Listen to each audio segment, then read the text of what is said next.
No, it smells like oil. Oh, okay. It might be oil. I mean, do all mechanics farts smell like oil? I kind of either that or 75 weight. Yeah. All right, everybody. Welcome to another episode of Double B's Garage. It has been some time since I've come on, and mainly I've been working on the 912E, which I'll have a video for you hopefully in a couple weeks here. Lots have been done with that car. Interior's done, headliner's done, which I'll show you what I did there. The motor's complete, and I'm getting that button back up. The paint is back, so I'm getting the car back together. So hopefully here in a couple weeks, I'll have a video to update you on all the stuff that I've done, and I can kind of go through that whole process with you and show you pictures along the way. So if any of you out there are doing a similar thing and have a question, I can help maybe hone in on that one specific topic. I used to drive an Audi A4 all-road, which I had, better part of 3 years, and it was my daily driver, and I absolutely loved the car. But I've been looking for a car that has a little bit more room for my daily drive, and then also with family, I can travel and not need to get into another car to have more space. So I sold the Audi all-road, ironically, to one of my subscribers, but I bought what's behind me right now. It is exactly the same year as the all-road. It's a 2014 Audi S8. And the good thing about these cars is depreciation, right? When this car was new in 2014, it was $126,000. And I paid less than a third of that for this car with only 31,000 miles. So the car is actually in really phenomenal shape, as you can expect. It's a California car. It's never really been in, wet, salty weather. It's been well cared for. It's only had 2 owners. The second owner bought it when the car had 5,000 miles on it. So essentially one owner besides the first one that really didn't drive it that much. And what I want to do, because it's my daily driver, I want to do some kind of maintenance that's been neglected or not needed or not necessary because either Audi says it's not necessary or because there's not enough mileage on the car. The things that we are going to be doing today, which you'll be able to see, is one, we're going to be checking the brakes. The previous owner, I have a receipt, paid for brand new brakes at the Audi dealership, and these brakes are squealing. I mean, it's terrible. You are so embarrassed when you pull it next to another car. You either have to slam on them almost like an emergency stop to be quiet. Otherwise, they're just constantly screeching. So what we're going to do is check the calipers to make sure what? We are looking for damage to the guide pins. Sometimes there's a little bit of chafing between the pad and the guide pins, and a little bit of harmonics will cause this awful screeching that you're referencing. There's also a lip on the rotor. I'm not sure if that lip was there before, like maybe they put pads and told them they paid for rotors and the old rotors are there. We're not sure. I probably should have introduced Avery with Over-Engineered Garage. He was in my video with the Volkswagen GTI where we did the carb cleaning with zip ties. If you haven't seen that video, you should absolutely watch it. But he's a good friend of mine and also helps me on certain situations where I need an expert. And Avery was a master tech with Audi before he left to open his own shop. So what better car to have in front of him than a 2014 S8, which is what he was working on while he was at the dealership. Or the stealership, however you want to call it. Definitely a stealership. Yeah, definitely stealership. So we are going to be doing the brakes first. We're going to check on that. The other thing we're going to be doing is we're going to be doing a transmission service. Now, the car is running flawlessly. There's no issues with that at all, except the transmission fluid is 9, almost 10 years old. And even though Audi says it's like not a serviceable item, or it's a lifetime fluid. It's a lifetime fluid. We all know that doesn't make sense. There's no fluid that lasts a lifetime, especially with wear and tear and things like that. So we're going to be dropping the pan on the transmission, replacing the filter, and replacing the fluid with the appropriate Audi fluid or fluid for the car. It just had an oil change, so we're not going to be doing that. We are also going to be doing spark plugs, but we are not going to be doing coil packs. I think the main reason there is coil packs are $40-$50 a piece, and unless you're stumbling when the car is cold or throwing misfire codes, there's really no reason to change those out, and they're above the spark plugs, right? So it's easy to get to them when you need to scan the car, find out number 6 cylinder, and then replace that coil plug, or at that time maybe do all of them. It's up to you. So we are going to do spark plugs today, mainly because of the age and the mileage. Then we are going to do air filters. We got air a pair filters. Of them. Yep, 2 air filters. And that's drive it. Belt. We have a dry belt. And a dry belt. So you want to talk to them about the dry belt? Because I was shocked that the only thing that this belt... So the car has timing chains, right? But I'll let Avery tell you what this belt actually is for, or the only thing it's for. The only thing it's for whatever serviceable reason, is it goes between the crankshaft pulley and the alternator. That's it. Your power steering is ran off of your timing chains out the back. Your ACs ran off the timing chains off your back, both on a geared shaft with a coupler, just in case if anything happens, it breaks that shaft away. So a little bit about the car, 2014 Audi S8. This is the 4-liter twin turbo. This engine is in a multitude of different vehicles. I mean, it's in the Bentley Bentayga, right? It's in the Cayenne twin turbo. Is it the same in the Urus? It is earlier revision of those motors. Okay. This is the Audi brought this out for the S6, S7, S8, RS6 if you're overseas, RS7, all that. And then they took that and they refound that and put it into the Cayenne Turbo, the Urus, and all of that. So it is a form of it, but not this motor particularly. Okay, so there's been some internal changes. What those are, I have no idea. But it's a twin turbo V8. The turbos actually sit inside the intake. So they're right on top of the motor, which means you get boost right away because that boost pipe is super short.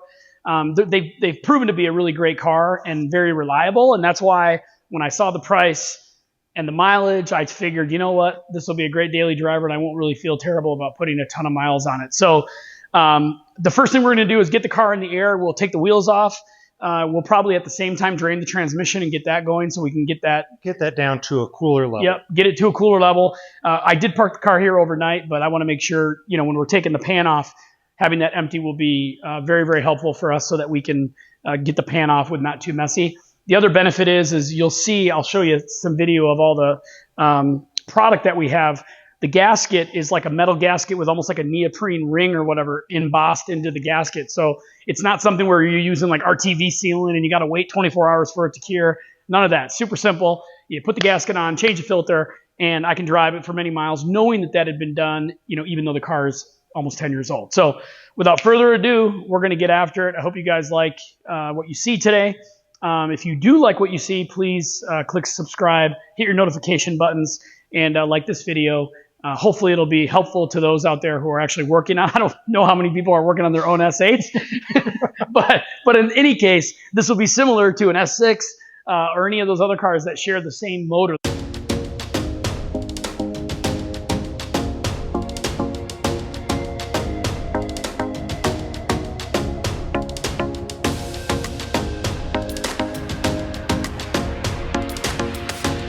This is the passenger side front brake, or the drinker side.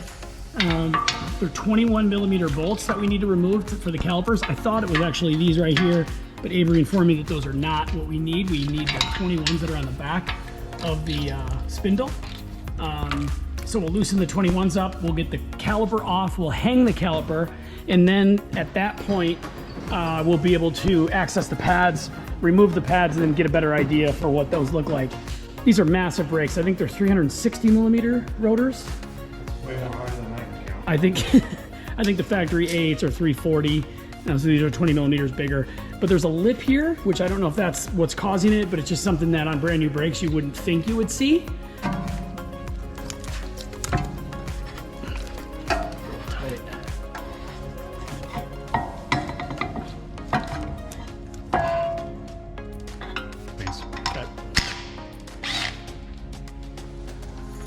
The pads have been pushed out a little bit, and we want to make sure that all the pistons are pushed back in so that when the new pads get in, they're going to be a little thicker, and the rotor that we put on is going to be a little thicker. We want to make sure it slides over. This guy off right here. There we go. Oh, nope. Oh, there's one. There we go. Oh, that didn't have a clip in there. All right. All right, so now the next... We gotta get all of yeah, these. Those. This is the middle one came out. backing plates for the pads. This is, you see how it's kind of chafed right there? Yeah. That's what a lot of the noise comes from, is improper lubrication, and that gets worn down. And then the pad will just sit there and vibrate on it. You can kind of see that they have like a flat spot on there. I'll need to wire brush it off maybe to see. Yeah, wire brush it, and then get us a better idea. We'll clean this spring clip too, make sure everything has good tension, and then we'll glue these onto our new pads. All right. So what are Those don't come with the pads? No, these usually come as like a service kit. You could get a service kit with the spring clips as well. Audi does recommend to replace everything, but we've gotten away with re-gluing before. These look like they were probably re-glued when they were done, although poorly. Yeah, it's weird because, you know, just so you guys know, I bought everything on FCP Euro, and the nice thing about FCP Euro is you get, you know, lifetime warranty as long as you have the brakes, which are great because brakes go bad, you return them for free. Most people sell their cars, lose their receipts, you know, they forget about it, so they never really take advantage of that lifetime warranty. But when I bought this kit on there, it didn't show these at all as an option to add in to the order. And I ended up buying the full kit, so I didn't go to FCP Euro and buy like the rotors and then the back rotors and then the sets of pads and the juice and all that stuff. These were never an option when I placed the order, so just note that to yourself. Yeah, we have a part number, it looks like down here, 996-352-08602. You'll need... That's a Porsche 996 part number, people. I noticed that. I'm glad you noticed that. It's a Porsche 996. Porsche number. Yes. So... and 996s were only made until 2004. So they're using a 996 part number on a 2014 Audi. If it's not broke, don't sneaky. What's the process? Just wire brush and... wire brush or like a Scotch-Brite pad. We'll go on there. We'll try to clean up as best as we can. That assembly lube that came with the pads, lube, yeah, that goes on there, right? Yeah. Yeah, any part that would move, you know, if you're trying to think about your brake pad, whatever it's going to move across is what you'd want to lubricate. Okay, well, he's going to get those off. I want to bring you over and show you all the parts that I bought. So they're over here. These are the front pads. They're a Zimmerman rotor from FCP Euro. These are the cables that I bought. I bought one for each corner because I thought there was only two, the wear pad sensors, but apparently there is four. These are the rear brake rotors. They come together in a box, and then these come in two separate boxes just because they're much heavier.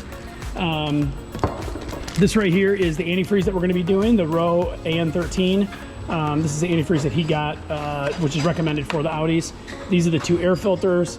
This is the transmissions kit. You could see the gasket I was talking about, how it's got a built-in kind of gasket O-ring. You're not using any type of sealant or, you know, gasket maker or anything like that. Comes with new screws, and then this is your filter that goes inside. This is the Pentosen ATF8. This is for the transmission fluid. It says it takes anywhere from like 4.2 to 6.5 or 6. So we figured since we were doing this service, we probably would need the full 6. So that's why we got this. Here's our 8 spark plugs. Here is the Plasti Lube, the Dauscher Schmierstoff. This is the lubricant for the pads that we talked about just a minute ago. And then this is your only belt. This little guy right here. It's a 5-pack 985, or the part number is 985. 5053502A. So that's the belt. And then over here is the rear rotors, like I mentioned, and then the pads here. And then the front pads are over here. We have them all laid out. So these are the brand new guys. One thing that I liked on my A4 All-Road was that I was able to get carbon ceramic pads, and it almost eliminated brake dust entirely. They were super quiet. It was an amazing addition because the previous owner put them on the front, but they weren't on the back, and the backs were terrible. I mean, they were dusty. The rim would change colors instantly. You can get ceramic pads from FCP Euro for A8 and A8Ls. You can't get a carbon ceramic. So it's kind of a bummer because my rims are going to constantly be dirty. But anyways, hopefully we will address the screeching part of the brakes, which I can't stand, and then with the new brakes. And then I will have these brand new brakes essentially down the road. If something happens and I need it set, these will be good, and maybe I can, you know, make sure that they're going to be fine, or maybe just put new pads on them and keep the rotors or whatnot, because they're still perfectly thick. But this does not have a lip on it at all, where my fronts did, and that's what made me a little concerning about the wear that quickly after only 1,000 or 2,000 miles. So we'll bring you up to speed more on the guide pins in a minute. And he was saying that there's a couple little flat spot areas on here but they're really not. You can see a little flat spot there, a little flat spot there. Yeah, you can kind of see there in the light. What were you telling me about when you worked at the dealer in terms of what you typically would see ordered or not ordered for that matter? All right, so the dealer would typically, well, it's a game of operations. So you would have a tech that recommends a brake job, brake pads, brake rotors. Sometimes they would know to either add these special backing plates or this retention spring. But generally, guide pins aren't serviceable. These do look serviceable with Torx 40 or 45. So if they were worn, like if this noise does not go away, I'm really thinking that it is going to be the harmonics, just this little tiny flat spot up here that it doesn't look like it's much, but it's round enough, and that's digging in. Metal on metal isn't going to get better typically, so that's what we'd be looking at. If you've replaced your brake pads, you've replaced your brake rotors, you've lubricated these, you've cleaned it, you've done everything, and you still have this noise, chances are your guide pins are just chafed enough to cause this flat spot to where the pad doesn't move smoothly on it. Or in some cases the pad gets pushed and it moves and it gets stuck. Yeah, it gets stuck. So only the front moves and not the back, or the back moves and not the front, and that can be what causes sometimes that screech. You're causing some harmonics, and it's just sitting there vibrating. And if it's not moving slowly, I mean, we're talking, I don't know, a millimeter within a millimeter of movement sometimes. So it's not this crazy movement, but just enough to cause this little vibration. You can see that all of these have been cleaned. We cleaned it with the Brillo pad, and then we put the lube that came with the discs onto all of the 4 guide pins, and then the 2 spring clips. And then we also ground down each of these circular tabs that we talked about earlier, and we are going to put some glue on those pads. So when we put the brake pads in and push them against, it'll glue against the back of the pad and just keep it from chattering, kind of keep them located, and then we should be good to go. All right, now we are on to the transmission drain. We actually didn't realize, or we forgot kind of that what we have to do to get to this transmission gasket here. This cross member has to come out. There's actually transmission mounts that sit on either side of this cross member. The motor mounts are up here underneath the motor. And then we also have to take this cross member out to get to this full pan and just have full access. We put a pole jack in place here right where the back side of the transmission is, just to support the motor when we remove or lower this bracket. All right, so we have the brackets off, very simple. There was a little wire, there's 2 wire sensors on either side that connect up on the cross member. They just have like a little locator pin that goes in there. And then you have to take off this little mount, sub mount, which is right here after this one comes off. It's very simple, just a few bolts. You see how the pole jack is on the back of the trans right here. And then now we're gonna drain the fluid. So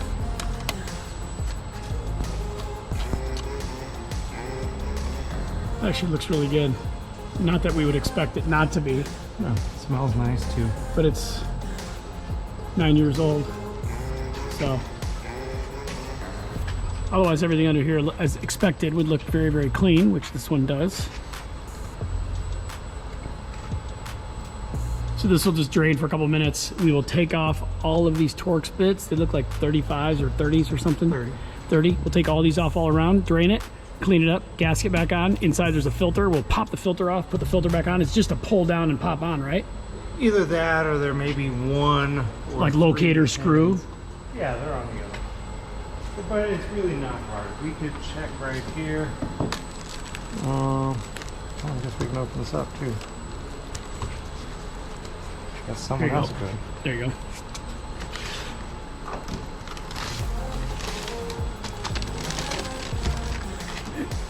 Yeah, it looks like just pop on and off. Sometimes you'll have transmissions with so these are probably the locating dimples. Or no, this is, oh yeah, it goes in here and then, yeah, there you go, locator. Pops in place. Little gasket comes with it, that's it.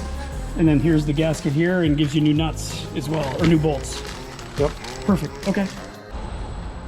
All right, so I wanted to show you the filter. You could see, well, you can see nothing there. I mean, it is what it is. It's an automatic transmission with all the solenoids and everything else that run it. all the wiring.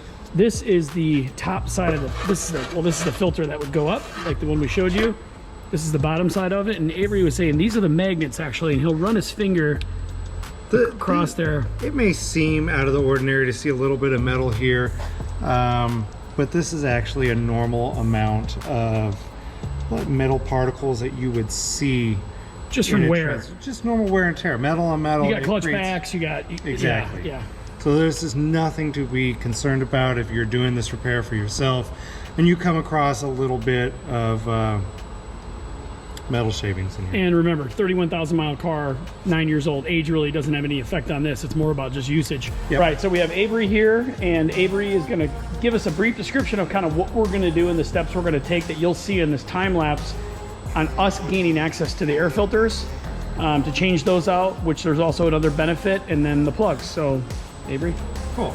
All right, so the plugs here, as Brian's kind of panning around, they're really buried under these banks right here on both sides, bank 1, bank 2. So to gain access to this, we're going to remove the top half of the air filter box, the intake tubes on both sides. We'll get this out of the way for now.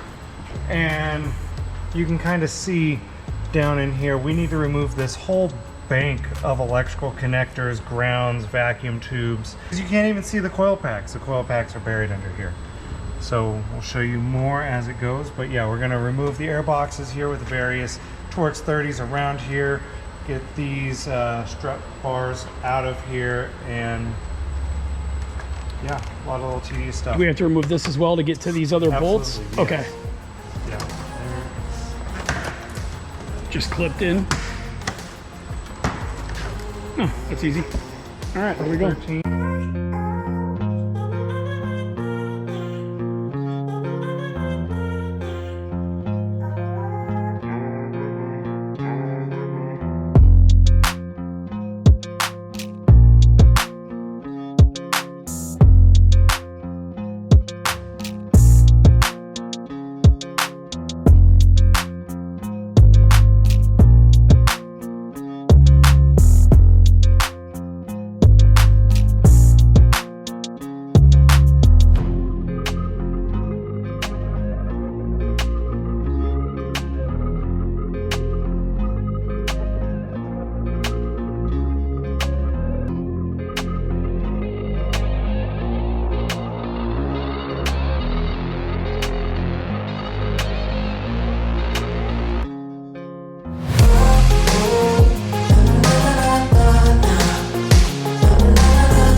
We're on the back brakes now. I'm going to let Avery kind of talk through what that process is to remove the back brakes, because they're a little different than the front because of the e-brake.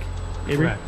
Yeah, so the parking brake, it's recommended that you have a scan tool to go into the parking brake module and have them retracted. There is a basic settings for opening up the brake caliper as well as closing it to make sure it is at the correct distances. Brian also let me know that you can retract the brake caliper by adding power and ground to the brake motor back here.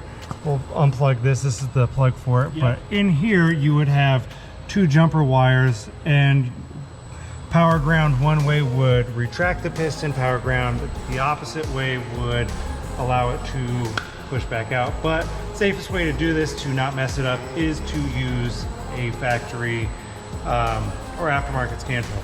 Once you do that, you can take a pry bar or a screwdriver and you can actually push these out. And this is pushing the brake piston in. Take your time, go nice and slow. But you can do this once you feel good resistance, you know it's pushed all the way back in. All right, so now we push the piston back in. As Avery mentioned, what we're gonna do now is take off this first, which it gives us access to the pads. And then because we're replacing the rotors, we also have to take off the mounting bracket. Normally, if you were not replacing the rotor, you could just do what he's doing right now, remove that, put the new pads in, and then put that back on, correct? So you don't need to have this off unless you're removing the disc itself. Yeah, and we're gonna go ahead and replace the disc. We have some grooves in here, we have some noises, so. Right now he's getting off the rotor and the hat for the caliper hat for the pads. And then these are Torx bit. What was that? These are triple square 16 or 14. Triple square 14. Okay. Square 14. So that's the tool to remove the rear brakes, which in the front were 21s. Yep. So these just slide in through these little metal clips.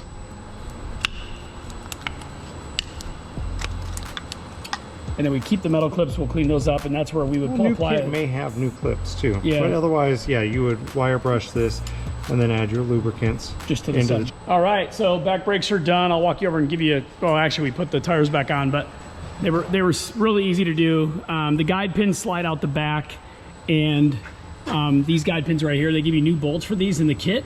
And then these guide pins just pop out, and you grease those. And then you also grease where the pads go into the caliper carrier or the pad carrier. And then this is the belt. So Avery was talking about the fact that you could probably do this from the top, but I mean, it is just so easy from the bottom once you get the engine cover off underneath. It's all it is it runs your alternator, and then it runs off the crank, and then this is your tensioner. So you're gonna put a socket into this hole right here, and then we're gonna turn it so that it releases tension on the belt like that. And then once he does that, he'll be able to undo the belt. We're gonna get the new belt right here.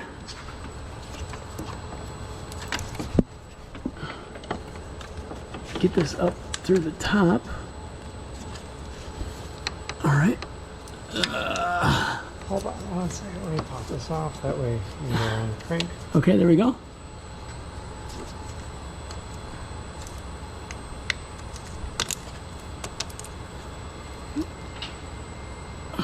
Looks like it's on all the ribs. Yep. Okay.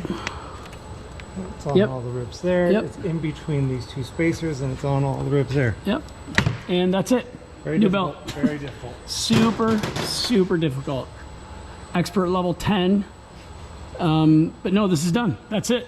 So when the car is older, this is a tensioner, and that's a guide pulley there. These could or need to be replaced down the road, but I mean, at the car's age right now, it's ridiculous to do that. These are based on how many times they've been spun, not how long they've been sitting. So the belt is a little different. You know, rubber material ages over time, so we wanted to make sure we got that changed out. But this tensioner and then also the idler pulley up there really are fine for now. Maybe on the next belt change, we would do it at that time, and that's probably not going to be for quite some time, because now there'll be more mileage than years in terms of the past history for this car. So that's it. Cool. So right now we have the car at 31 degrees Celsius. We're going to start up the vehicle and prime the transmission fluid. So go ahead and start. We're going to rev it up to about 2,500 RPM. Okay, pull that off. Go to the brake, put it in reverse. Hold the brake, 2-3 seconds.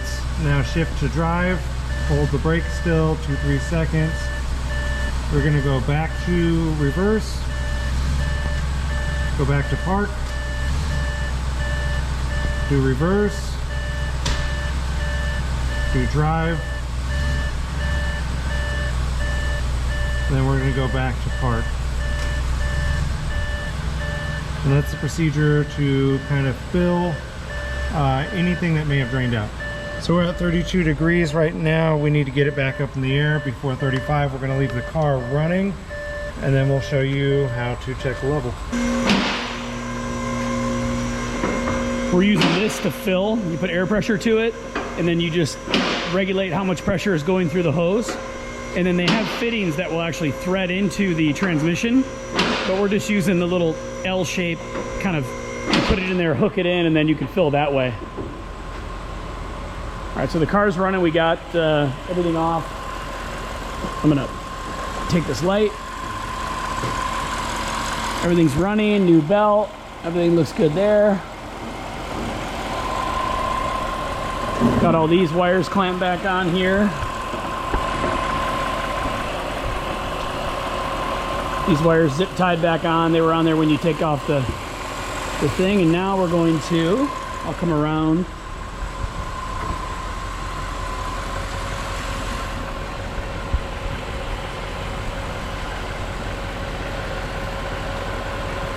So now nothing's coming out. You got the air hose. So nothing's coming out. That's the fill plug right above the drain plug.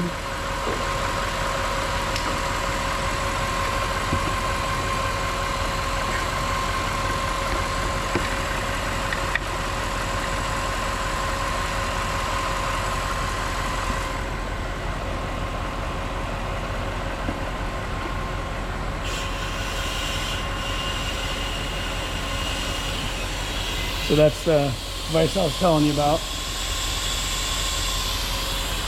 Just gonna keep an eye on this, and now we fill until it starts coming out, and then we're done. Yep. All right. Whoop.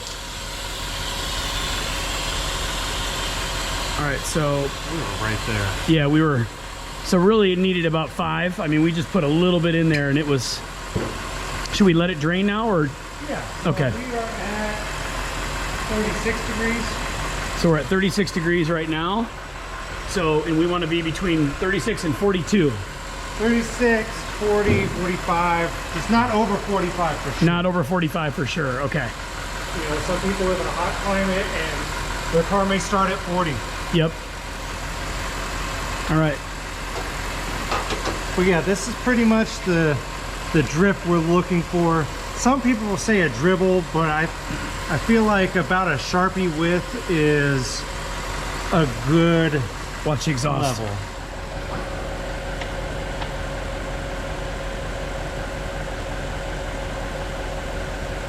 All right, so we're gonna tighten this back up, then we will go shut the car off, and then we'll come back down and put on these lower engine covers. And then we'll be all set.